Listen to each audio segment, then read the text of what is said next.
The emergency room doors burst open at 2:47 a.m., and Kiara Hawkins looked up from her patient charts to see something that would change her life forever.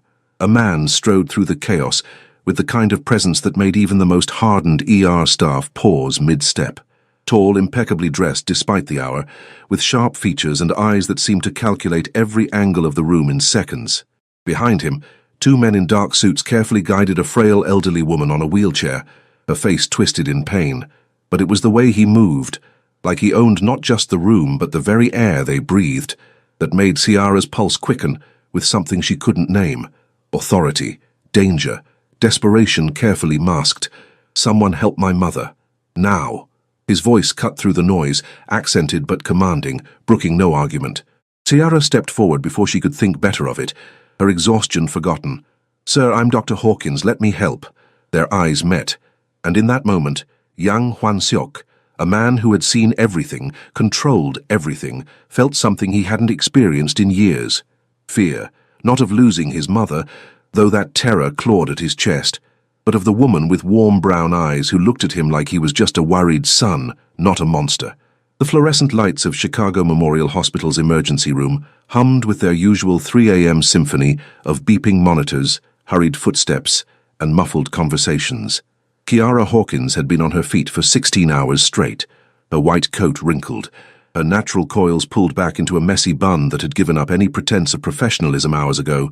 She was reviewing labs for a pneumonia patient when the atmosphere in the ER shifted. It was subtle at first, a ripple of tension that made the veteran nurses exchange glances, a security guard straightening his posture. Then she saw them, 3 men in suits that probably cost more than her monthly rent, moving with military precision through the automatic doors. The 2 flanking carried themselves like trained fighters, but it was the man in the center who commanded attention without trying. Yang Hwan-seok was not a man people forgot. At 36, he had the kind of face that cameras loved and enemies feared. Sharp jawline, intelligent dark eyes that missed nothing, and an air of casual menace wrapped in expensive tailoring. His black suit was perfectly pressed despite the late hour, his dark hair styled with deliberate care. A small tattoo peeked from his collar, Korean characters running vertically along the side of his neck in delicate script. But right now, that carefully controlled facade showed cracks. His mother, a tiny woman who looked lost in the wheelchair, clutched her abdomen with trembling hands, her face grey with pain. "Someone help my mother. Now." His voice carried the weight of someone used to immediate obedience. The charge nurse, Janet, a 40-year veteran who didn't intimidate easily, actually took a step back. Ciara didn't. She was too tired for fear, too focused on the patient's labored breathing and the way her vitals looked concerning even from across the room. "Sir, I'm Dr. Hawkins, let me help." She moved forward, already pulling on fresh gloves, her mind shifting into clinical mode. What are her symptoms? How long has she been in pain? Yang Hwan-seok's eyes locked onto hers, and for a moment, the ER fell away. She saw surprise flicker across his features, surprise and something else she couldn't name. Abdominal pain. Severe. Started 2 hours ago. His English was perfect, barely accented, but tension made his words clipped. She has a history of gallstones. "Okay, let's get her into a room." Kiara was already moving, gesturing to a tech. "Room 7, and I need vitals, IV access, and lab stat. Sir, you'll need to—" "I'm coming with her." Not a request. Kiara met his eyes again, seeing the fear he was trying to hide beneath authority. She'd seen it before, loved ones terrified of losing someone, wielding whatever power they had like armor against helplessness. "Of course," she said softly. "Stay by her head, talk to her. She needs to hear your voice." Something shifted in his expression. His men moved to follow, but he raised a hand, stopping them with a single gesture. "Wait here." In room 7, Ciara worked with practiced efficiency, her hands gentle as she examined the elderly woman. "Mrs. Yang, I'm Dr. Hawkins. I'm going to take good care of you. Can you tell me where it hurts most?" The woman's response came in Korean, weak and pained. Yang Hwan-seok translated immediately, his hand holding his mother's with surprising tenderness. "Right upper quadrant. The pain radiates to her back and right shoulder." Kiara nodded, already suspecting acute cholecystitis. "We'll get imaging right away. Mrs. Yang, I'm going to give you something for the pain." She looked up at Yang, noting how his jaw tightened. "Sir, I need you to step back so we can get her IV in." My name is Yang Hwan-seok. He said it like he expected recognition, perhaps deference. Kiara simply nodded. Mr. Yang, please step back. For a man who commanded an empire built on fear and respect, being ordered around by an exhausted intern in wrinkled scrubs should have been offensive. Instead, Yang found himself obeying, watching as this woman, this beautiful, confident woman, worked with a calm competence that was somehow more commanding than any threat he could make. She was stunning, he realized, even in the harsh fluorescent light. Rich brown skin that seemed to glow despite her obvious exhaustion, expressive dark eyes that softened when she spoke to his mother, full lips curved in reassurance. When she leaned over to examine his mother, he noticed the delicate gold necklace at her throat, the way her scrubs couldn't quite hide the curves of her figure, the strength in her capable hands. Got it, the tech announced, securing the IV. Good. Morphine 4 mg IV, then get her to imaging. CT abdomen with contrast. Kiara touched Mrs. Yang's hand gently. You're going to feel better soon, I promise. The older woman managed a weak smile, then said something in Korean. Yang's expression shifted, surprise, then something softer. She says you have kind hands, that she can see your good heart. Kiara felt warmth spread through her chest. Tell her thank you, and tell her that her son clearly loves her very much. As they wheeled Mrs. Yang toward imaging, Yang lingered, watching Kiara update the chart. She was aware of his gaze, that heavy attention that made her skin prickle with something between wariness and awareness. You're very good at your job, Dr. Hawkins. She glanced up, surprised by the sincerity in his voice. Thank you. Your mother should be fine. The imaging will confirm, but it looks like her gallbladder needs to come out. We have excellent surgeons here. How long have you been on shift? The question caught her off guard. I'm sorry. You're exhausted. I can see it. His eyes traced the shadows under her eyes, the way she leaned slightly against the counter. When did you last sleep? It was inappropriate. Too personal. Too observant. But something in his tone wasn't predatory. It was concerned. Long enough to take care of your mother properly, she said firmly, then softened. I'm fine. It's part of the job. That doesn't make it right. Before she could respond, her pager went off. I need to go. Your mother will be back in about 45 minutes. You can wait in the family room. I'll wait here. Kiara recognized the immovable tone. She nodded and hurried off, feeling his eyes follow her.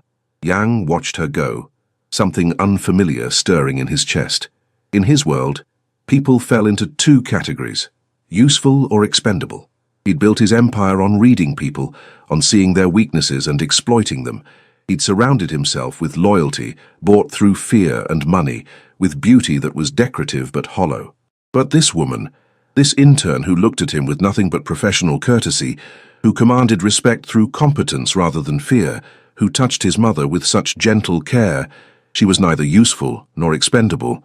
She was dangerous, not because of what she could do to him, but because of what she made him feel, like he was human, like he was just a son worried about his mother, like the blood on his hands and the empire built on violence might wash away under the warmth of her smile. When Mrs. Yang returned from imaging, Kiara met them with a tablet showing the scans. Acute cholecystitis with complications. She needs surgery tonight. She looked at Yang directly. I've consulted with Dr. Morrison, our best general surgeon. He can do it laparoscopically if we move now. Do it! Yang's voice was hard, decisive, then quieter. Please, we'll take good care of her. Kiara squeezed his mother's hand, then, impulsively moved by the fear she saw breaking through his control, touched Yang's arm briefly. She's strong. She'll be fine. The contact lasted less than a second, but Yang felt it like electricity. He watched as she walked away to coordinate the surgery, already barking orders, commanding respect from nurses twice her age. He pulled out his phone, texting his second-in-command. Find out everything about Dr. Sierra Hawkins. Everything. He told himself it was about gratitude, about ensuring the woman who saved his mother was protected. But deep down, he knew it was something else entirely, something infinitely more dangerous than gratitude. The surgical waiting room at 4 a.m. was a liminal space, too quiet, too bright, filled with people existing in the suspended reality of fear and hope. Yang Hwan-seok sat alone in the corner, his men stationed outside at his orders. This vulnerability, this waiting, was not something he wanted witnesses for. He'd built his reputation on control, on being 3 steps ahead, on never showing weakness. But here, in this sterile room with motivational posters and year-old magazines. He was just a son terrified of losing the only person who'd ever loved him unconditionally. "Mr. Yang?" He looked up to find Dr. Hawkins approaching, 2 cups of coffee in her hands. She'd somehow found time to smooth her hair back, though exhaustion still shadowed her eyes. "I thought you might need this." She offered him a cup. "It's terrible hospital coffee, but it's hot." Yang stared at the cup like it might be poisoned, not because he suspected her, but because the gesture was so unexpectedly kind. In his world, kindness always came with strings attached. "You should be sleeping, Dr. Hawkins." "My shift doesn't end for another 3 hours." She sat 2 chairs away, close enough to talk, far enough to be professional. "And I wanted to check on you. Surgery should take another 90 minutes. You don't have other patients?" "I do, but I can take 5 minutes." She sipped her own coffee, made a face. "God, that's awful.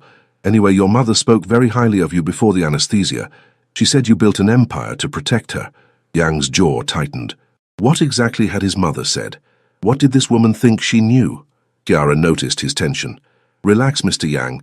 She was heavily medicated and speaking Korean. I didn't understand the details, but a mother's pride is universal." She smiled softly. "She's very proud of you." "She shouldn't be." The words came out harder than intended. Kiara studied him with those intelligent eyes that seemed to see too much. "Why do you say that?" "You don't know me, Dr. Hawkins." "No, I don't. But I know you brought your mother here at 3 a.m. I know you held her hand through the pain. I know you haven't left this waiting room." She paused. "That tells me something. It tells you I love my mother. That's the bare minimum of human decency. You'd be surprised how many people don't clear that bar." She stood and he found himself disappointed. "Try to rest, Mr. Yang. I'll come find you as soon as she's out of surgery." "Dr. Hawkins." She turned back. "Why are you being kind to me?" The question clearly surprised her. "Because you're worried about your mother, because you needed coffee, because that's what we do here." She tilted her head. "Why do you find kindness suspicious?" Before he could answer, before he could explain that kindness in his world was a weapon, a manipulation, a prelude to betrayal, her pager went off again. "I have to go. Hang in there." And she was gone, leaving him with cooling coffee and questions he couldn't answer. The surgery took 2 hours. Dr. Morrison, a gruff man in his 50s, found Yang still sitting in the same spot. "Mr. Yang, your mother came through beautifully. Dr. Hawkins was right. We got it laparoscopically. Minimal invasion. She'll be in recovery for about an hour, then we'll move her to a room." Relief hit Yang like a physical blow. He stood, extending his hand. "Thank you." Morrison shook it, then added, "That intern of ours has good instincts. Caught the complications early. You were lucky she was on shift." Lucky. Yang didn't believe in luck. He believed in fate, in karma, in the universe's cruel sense of irony. But maybe, just this once, luck had been on his side. When his mother was moved to her room, Yang sat beside her bed, holding her hand as she slept off the anesthesia. Dawn was breaking outside the window, painting Chicago's skyline in shades of amber and rose. "Wan Soka." His mother's voice was weak but present. She spoke in Korean, as she always did. "That doctor, she's special. She's skilled, Ioma. You're in good hands." "That's not what I mean." His mother's eyes, still sharp despite her age, fixed on him knowingly. "I saw how you looked at her. Ioma, please rest. I'm old, not blind, and not dead yet despite this traitorous gallbladder." She squeezed his hand weakly. "When was the last time you looked at someone like they were a person, not a piece on your chessboard?" Yang had no answer for that. "She has a good heart. I can see these things. Your father used to say I could see people's souls." His mother's eyes drifted closed. "Maybe it's time you let someone see yours." Kiara returned at 7 a.m., just as her shift was ending. She found Yang exactly where she'd left him, stubbled now, his perfect appearance finally showing cracks. His jacket was draped over the chair, sleeves rolled up, revealing surprisingly muscular forearms and... She blinked. Were those tattoos? Just glimpses of ink disappearing under his sleeves, more Korean characters she couldn't read. "Mr. Yang." He looked up, and she was struck by how vulnerable he seemed. "Your mother's doing great. All vitals are stable. She'll be sore for a few days, but she should make a full recovery." "Thank you, Dr. Hawkins." He stood, and she realized just how tall he was, at least 6'2", towering over her 5'7" frame, even in her sneakers. "I owe you a debt." "You don't owe me anything. I was doing my job." "Nevertheless." He pulled a business card from his wallet, held it out. "If you ever need anything, Anything at all. Kiara took the card, noting the embossed logo, some kind of corporation she didn't recognize. Just a phone number and his name, no title. That's very kind, but please. His intensity pinned her in place. I mean it. You helped my mother. In my culture, that debt is sacred. There was something in his eyes, something that made her think debt meant something different in his world than in hers, something binding and possibly dangerous, but she was too tired to analyze it. She pocketed the card. Get some rest, Mr. Yang, and make sure your mother follows the post-op instructions. Dr. Hawkins. She paused at the door. Do you work tomorrow night? Red flags should have been waving. A patient's family member asking about her schedule was inappropriate at best, creepy at worst, but something in his tone wasn't predatory. Why do you ask? Because I'd like to bring you dinner, as thanks. That's really not necessary. You've been on your feet for over 20 hours. You helped my mother. Please let me do this one small thing. He smiled, and the transformation was startling. Warmth breaking through that cold authority. I promise I'm not a serial killer. That surprised a laugh out of her. Well, that's reassuring. So you'll let me bring dinner? Every professional instinct told her to refuse. Every ounce of self-preservation warned her that this man was dangerous in ways she didn't understand. But exhaustion made her reckless. Or maybe it was the memory of his hand holding his mother's with such tenderness, or the way he'd said please like the word was foreign to him. One dinner, here at the hospital during my break. His smile widened. Tomorrow night. What time? 8 p.m., but Mr. Yang, nothing fancy, I mean it. As you wish, Dr. Hawkins. As she walked away, Kiara wondered what the hell she'd just agreed to. Her best friend Simone was going to kill her. You don't accept dinner from mysterious men with dangerous eyes and neck tattoos, even if they are devoted sons. Behind her, Yang watched her disappear around the corner, then pulled out his phone. She said yes. Tomorrow, 8 p.m. I need the best Korean food in Chicago delivered hot. And flowers. What kind of flowers do women like? His second-in-command's response was immediate. Boss, are you okay? Did you hit your head? Yang smiled despite himself. Just find out. And Jun? Not a word of this to anyone. He looked at his sleeping mother who was smiling in her sleep. Maybe she was right. Maybe it was time he let someone see him as more than a monster, even if that someone had no idea what kind of monster he really was. True to his word, Yang Hwan-sok appeared at exactly 8 p.m. the following evening, carrying enough food to feed 6 people and a bouquet of peonies that made the nurses' station collectively swoon. Ciara, coming off a relatively calm shift, stopped short when she saw him in the break room doorway. He'd traded the severe suit for dark slacks and a crisp white shirt with the top 4 buttons undone, revealing that strong chest and the delicate Korean script tattoo trailing down the side of his neck. His hair was slightly less perfect, and somehow that made him even more devastating. Mr. Yang, you actually came. Did you think I wouldn't? He set the bags on the break room table, and the smell of Korean BBQ, japchae, and kimchi filled the small space. I keep my promises, Dr. Hawkins. It's Kiara, and you really didn't have to bring this much food. I didn't know what you liked, so I brought options. He started unpacking containers with surprising domesticity. Also, I was informed by my assistant that bringing too little food is insulting in any culture, so I may have overcompensated. That made her laugh. She grabbed paper plates from the cabinet, hyper-aware of his presence in the small room. Your mother, how is she? Complaining about the hospital food, which the nurses tell me is a good sign. She's been asking about you. Has she? Kiara sat, accepting the plate he filled with practiced ease. That's sweet. She wants to thank you personally. I think she's also plotting ways to get you to visit. He paused. She's a determined woman. I wonder where you get it from. The words slipped out, and Kiara immediately regretted them.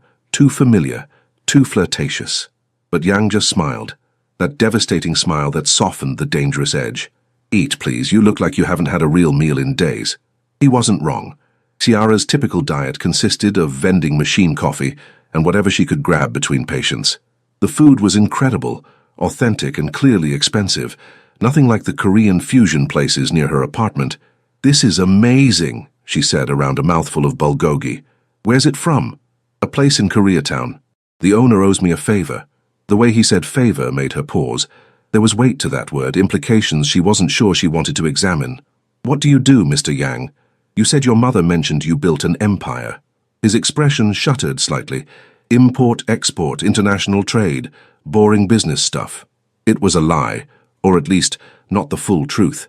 Ciara had spent enough time in Chicago's ER to recognize the markers, the way people deferred to him, the expensive suit at 3 a.m., those watchful men who'd waited outside, the tattoo that probably meant something in certain circles. But she was also smart enough not to push. Not here, not now. Well, your boring business must be successful. Successful enough. He changed the subject smoothly. Tell me about you. How does someone end up working 20-hour shifts in an ER? Medical school and a desire to help people, she shrugged. Plus crushing student debt that requires a lot of shifts. How much debt? The question was too direct, too intimate. Ciara set down her fork. Why? Curiosity. In my experience, debt is often what traps people in situations they shouldn't be in. I'm not trapped.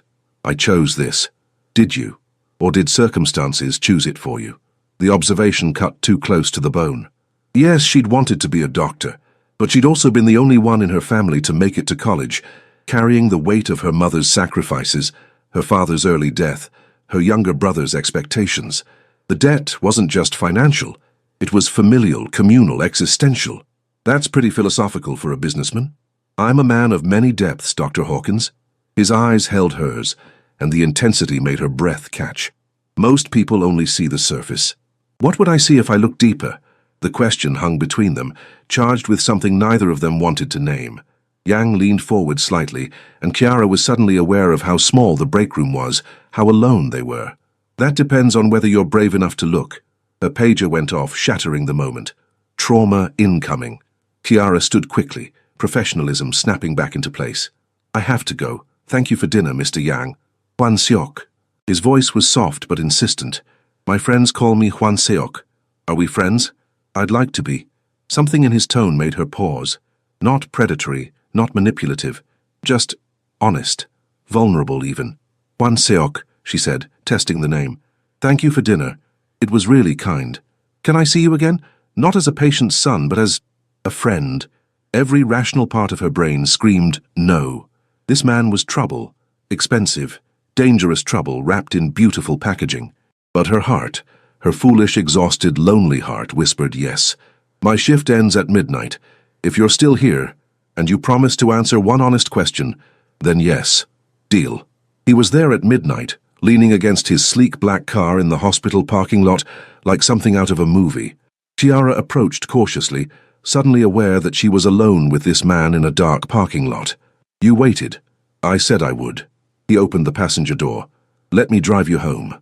That's not necessary. It's nearly 1 a.m. and this neighborhood isn't safe. Please, Ciara, let me do this. The use of her first name sent warmth through her. Against her better judgment, she got in the car. Some expensive model she couldn't identify, all leather and subtle luxury. Where do you live? She gave him her address, and he pulled out smoothly. The city was quiet at this hour, streetlights painting everything in amber. You said one honest question, he prompted. Ciara took a breath.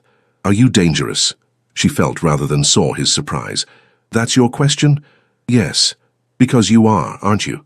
Those men at the hospital, the way people react to you, the tattoos, the favors owed. You're not just some businessman. Silence stretched between them. Yang's hands tightened on the steering wheel. Yes, he finally said. I'm dangerous. To my enemies, to people who threaten what's mine, to anyone who stands in my way. He glanced at her and his eyes were hard, honest. But I would never hurt you, Ciara, that's a promise. Why? That's 2 questions. Answer it anyway.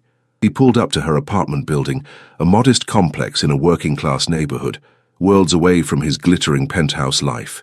He turned to face her fully. Because when you looked at me in that ER, you saw a scared son, not a monster. Because you touched my hand with kindness, not fear.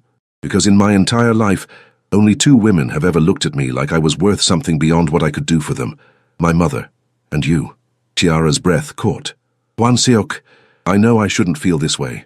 I know you're smart enough to stay away from men like me, but I'm also selfish enough to hope you won't. He reached out slowly, giving her time to pull away, and tucked a loose curl behind her ear. I'd like to see you again. Properly. A real date, not hospital break room dinners. She should say no. Everything in her screamed danger, run, protect yourself, but his touch was so gentle, and his eyes held such naked hope. One date, she whispered. But you have to promise me something. Anything. Promise you'll be honest with me. I don't need to know details, but don't lie to me. I've had enough of men who lie. Pain flickered across his face. Someone hurt you. That's not your question to ask. Fair enough. He squeezed her hand gently. I promise. No lies between us. It was a promise he'd come to regret, because the truth was so much worse than any lie. As she climbed out of the car, Chiara felt like she was standing on the edge of a cliff, about to jump, without knowing if there was water or rocks below. Good night, Wanseok. Good night, Chiara. Dream well. She would. For the first time in months, she'd dream of something other than medical procedures and exhaustion. She'd dream of dangerous men with gentle hands and eyes that held secrets deep enough to drown in. Their first official date was at a small Korean restaurant in Koreatown, intimate, authentic, far from the glittering world Yang usually inhabited. He'd wanted to take her somewhere impressive, but Chiara had insisted on normal. Normal, he was discovering, was surprisingly perfect. Try this, Chiara said, expertly wielding her chopsticks to offer him a piece of Korean fried chicken she'd insisted on ordering. I know you probably eat this all the time, but humor me. Yang accepted the bite, amused by her enthusiasm. In 3 weeks of dating, stolen hours between her shifts, late-night phone calls that stretched until dawn, carefully planned encounters that somehow felt spontaneous, he'd discovered that Ciara approached everything with the same passionate engagement. Medicine, food, conversation, life itself. She made him want to be present in his own life instead of just surviving it. It's good, he admitted. Good. It's amazing. She laughed, and the sound made something in his chest tighten. You're such a critic. I'm refined. You're spoiled, says the woman who puts hot sauce on everything. That's culture, not spoiling. She grinned at him, her eyes warm in the restaurant's soft lighting. She'd worn her hair natural today, coils framing her face, and a simple green dress that made her skin glow. She was breathtaking, and Yang was in serious trouble.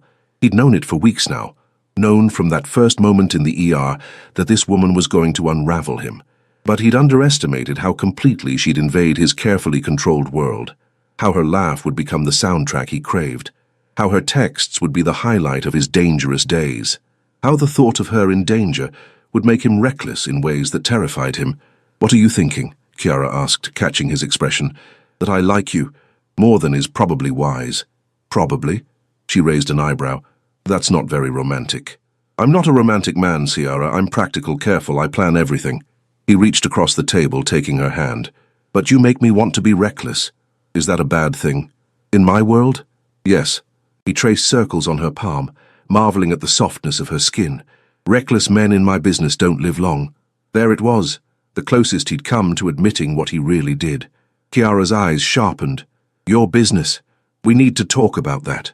Yang's jaw tightened. Why? Because I'm not stupid, Wanseok. I've been in Chicago ERs long enough to recognize certain things. The respect mixed with fear, the way you carry yourself, the friends who call it odd hours. She squeezed his hand.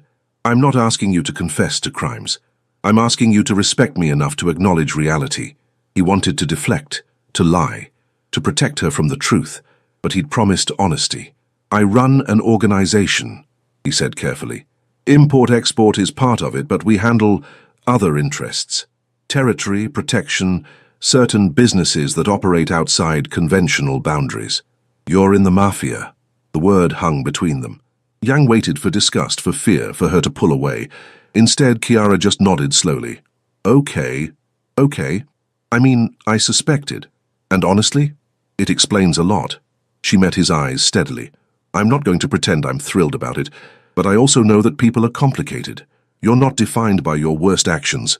You don't know my worst actions, Chiara. No, I don't. And I don't need to know every detail. She leaned forward, and her next words were fierce. But I know you held your mother's hand in that hospital. I know you tip every service worker generously. I know you've spent the last 3 weeks learning about my life, my family, my dreams. That's who I'm choosing to see. You're choosing to see the best of me because you want to believe I'm good. But Chiara, I'm not. I've done things. Everyone has done things they regret. Everyone has darkness. She held his gaze unflinching. The question is, are you trying to be better? Or are you content being the monster everyone expects? No one had ever asked him that, not even his mother. I don't know if I can be better. Maybe not, but you can try. She smiled softly. And for what it's worth, I think you're already more than you believe.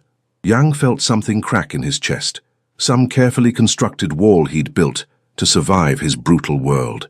This woman, this beautiful, brilliant, naive woman, saw him, truly saw him. And instead of running, she was staying. He was halfway in love with her, maybe more than halfway. "Come with me," he said suddenly. "There's somewhere I want to take you."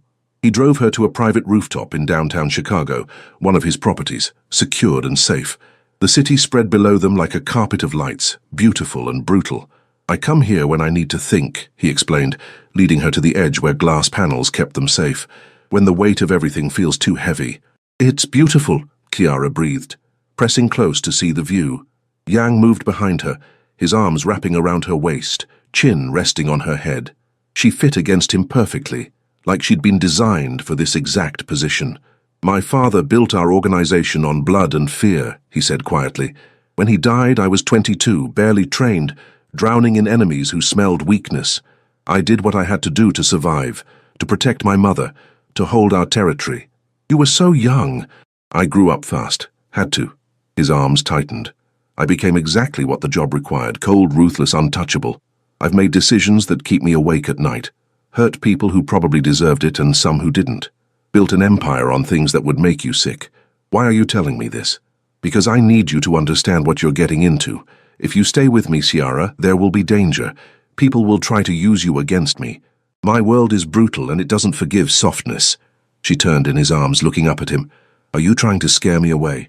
I'm trying to be honest. You deserve the truth before you get in too deep." "Hwan Seok." She cupped his face, and her touch was so gentle it hurt. "I'm already in deep. I think I have been since that night in the ER. You should run. Smart women run from men like me. Good thing I've never been that smart." She smiled, then turned serious. "But I need you to promise me something. Anything. Promise you'll keep me in the loop, not about business details, but about dangers. If I'm going to be with you, I need to know when I'm at risk. Don't hide things from me to protect me. That's how people get hurt." It went against every instinct. His entire existence was about controlling information, protecting assets, keeping vulnerabilities hidden. But she was looking at him with such trust. "I promise," he whispered. And then he kissed her. It was their first kiss, soft at first, tentative, then deepening into something that felt like falling and flying simultaneously. Ciara made a small sound of surprise pleasure, her hands sliding up to tangle in his hair. Yang pulled her closer, pouring weeks of wanting into the contact, and when they finally broke apart, they were both breathing hard. "Wow," Ciara managed. "Yeah." Yang rested his forehead against hers. "I'm falling for you, Ciara Hawkins. Tell me to stop and I will. Tell me this is moving too fast and I'll slow down, but please don't tell me you don't feel this too." "I feel it," she whispered. "God help me, I feel it too." They stayed on that rooftop until dawn, wrapped in each other, talking about everything and nothing, and for the first time in his brutal life, young Hwan Seok felt something he'd never experienced before: hope. 3 days later, that hope would nearly destroy them both. The text came at 2 a.m. while Ciara was in the middle of stitching up a drunk driver. "Stay home, don't go anywhere, I'll explain soon. H." She frowned at her phone between sutures, unease prickling down her spine. Hwan Seok never gave orders like that, never presumed to control her movements despite the protective streak she'd learned to recognize. By 3 a.m. he still hadn't explained. She called between patients. "The number you have dialed cannot be reached." Her unease became fear. By 6 a.m., when her shift ended and she'd heard nothing, fear became terror. She called the hospital where his mother was recovering, only to learn Mrs. Yang had been discharged early under family protection. Something was very, very wrong. Ciara broke protocol and called the number on his business card, the one he'd said was for emergencies only. A man answered in Korean, then switched to accented English. "Who is this?" "Dr. Ciara Hawkins. I'm looking for Hwan Seok." "Is he okay?" Silence then. "Stay where you are. Someone will come get you." The line went dead. 20 minutes later, one of Hwan Seok's men, Jun, she remembered, his second in command, pulled up to the hospital. His face was grim. "Get in, Dr. Hawkins. Now." "Not until you tell me what's happening. Is Hwan Seok hurt?" "He's alive. That's all I can say here." Jun's eyes scanned the parking lot nervously. "Please, we need to move." The drive took them to a safe house in the suburbs, nondescript, heavily guarded. Jun led her through security and into a living room where Hwan Seok stood by the window, phone pressed to his ear, speaking rapid Korean. His shirt was torn, blood on his collar, a bruise darkening his jaw. Ciara's medical training kicked in before her heart could break. "You're hurt." He turned, and relief flooded his features before his expression shuttered. He ended the call. "You shouldn't be here." "Your guard literally brought me here. What happened?" "Rival organization." His voice was flat, devoid of the warmth she'd come to crave. "They found out about you. Made a move on my mother's hospital. We handled it." "Handled it how?" "You don't want to know." "Don't do that. Don't shut me out." She crossed to him, reaching for his face, but he caught her wrists, gently but firmly. "Hwan Seok, talk to me. They had pictures of you, Ciara. Your apartment, your schedule, places you go. They were planning to use you against me." His eyes were haunted. "Because I was stupid enough to care about you publicly, stupid enough to think I could have something good without it being destroyed. But they didn't get me. I'm fine. This time. What about next time? Or the time after that?" He released her, turning away. "I can't protect you if you're with me. Every moment you're in my life, you're a target." "So, what are you saying?" "I'm saying this was a mistake. Us. All of it." The words came out mechanical, rehearsed. "You should go back to your life, forget about me. Find some normal guy who can give you dinner dates without worrying about sniper rifles." Ciara felt like she'd been slapped. "You're breaking up with me because you're scared. I'm ending this because I'm practical. Because the math is simple. You with me equals you in danger. You without me equals you safe. Don't I get a say in this?" "No." He finally looked at her, and the coldness in his eyes was devastating. "I'm the one with enemies, Ciara. I'm the one who brought this into your life, so I'm the one ending it. You promised no lies between us. Don't lie now." She moved closer, forcing him to look at her. "You're not doing this to protect me. You're doing it because you're terrified of caring about someone. Because letting me in means giving me power to hurt you. Maybe both things are true."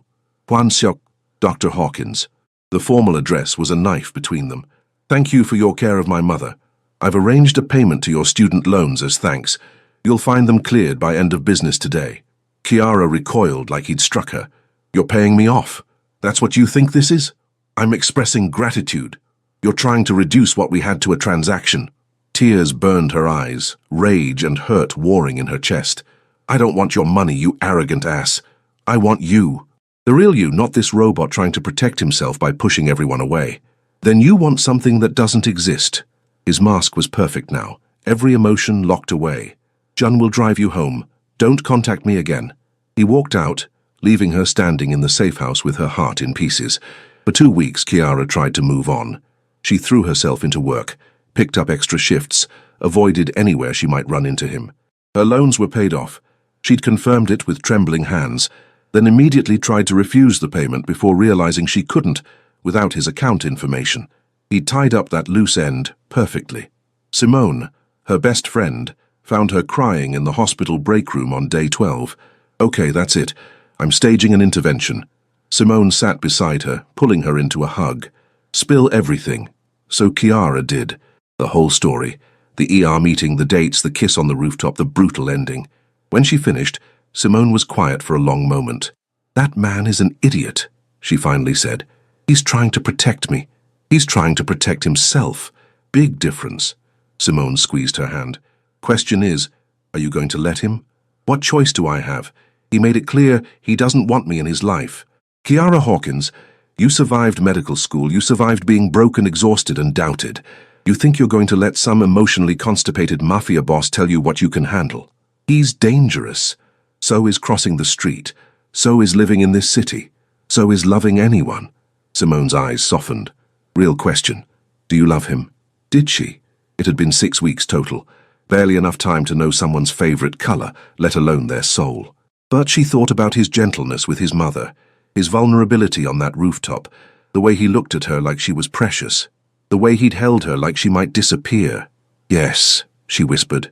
"I think I do." "Then fight for him. Not because he's some prize to win, but because he's a traumatized man who thinks he doesn't deserve good things. Show him he's wrong." Ciara found him at his mother's bedside. Mrs. Yang had been readmitted with post-op complications. He looked up when she entered, shock flickering across his features before his mask slammed down.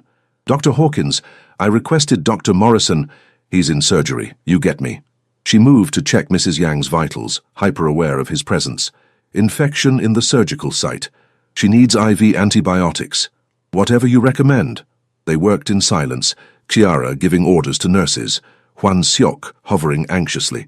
When Mrs. Yang was settled, Chiara should have left. Instead, she followed him to the hallway. "You look terrible." He did, thinner, shadows under his eyes. The bruise on his jaw faded, but replaced by a haunted expression. "I'm fine." "You're a liar." She crossed her arms. "I'm not here to beg, Hwan Seok. I'm here to tell you that you're a coward." His eyes flashed. "Excuse me. You're terrified of being happy, of letting someone love you. So you pushed me away, using my safety as an excuse." She stepped closer. "But here's the thing. I've spent 2 weeks being safe, and I've been miserable. I'll take dangerous and happy over safe and hollow any day. Chiara, I'm not done. You don't get to decide what risks I take. You don't get to push me away from my own good. If I want to be with a man who has enemies and complications, that's my choice." Her voice cracked. "And I choose you. Even when you're being an idiot. People will come after you. This won't be the last time. Then teach me to protect myself. Give me security, whatever it takes." She grabbed his shirt, pulling him down to her eye level. "But don't you dare give up on us without giving me a chance to fight. You could die. I could die crossing the street tomorrow. I could die in this ER from an angry patient. Life has no guarantees, Hwan Seok." She softened, cupping his face. "But I guarantee that these last 2 weeks without you have been hell. So please, stop protecting me from yourself and just let me in." He broke. His arms came around her, crushing her against him, his face buried in her neck. "I'm so sorry. I'm so sorry. I thought I was doing the right thing." "I know, but you're not alone anymore. We figured this out together." She held him as tightly as he held her. "Together, okay? Together," he whispered. "God, I missed you. I missed you too, you impossible man." They stood there in the hospital hallway, two broken people choosing to be whole together, and somehow that felt like the bravest thing either of them had ever done. 6 months later, Chiara stood in the kitchen of Hwan Seok's penthouse, their penthouse now, teaching his mother how to make her grandmother's sweet potato pie. Mrs. Yang had fully recovered and had appointed herself Chiara's personal Korean cooking instructor, a role she took extremely seriously. No, like this, Mrs. Yang demonstrated, her hands moving with practiced ease. "You must feel the dough." "I'm trying, Yoma," Chiara laughed, flour dusting her nose. From the living room, Hwan Seok watched them, Jun standing beside him. "You're smiling," Jun observed. "It's disturbing." "Shut up." "No, seriously, you look almost human." "Should I call a doctor?" "Your doctor is covered in flour and murdering my mother's recipe." "I heard that," Chiara called out. Life had changed in 6 months. Chiara had moved in, taken self-defense classes, learned to recognize Hwan Seok's security team. She'd set boundaries. She still worked at the hospital, still maintained her own identity, refused to be just the boss's girlfriend.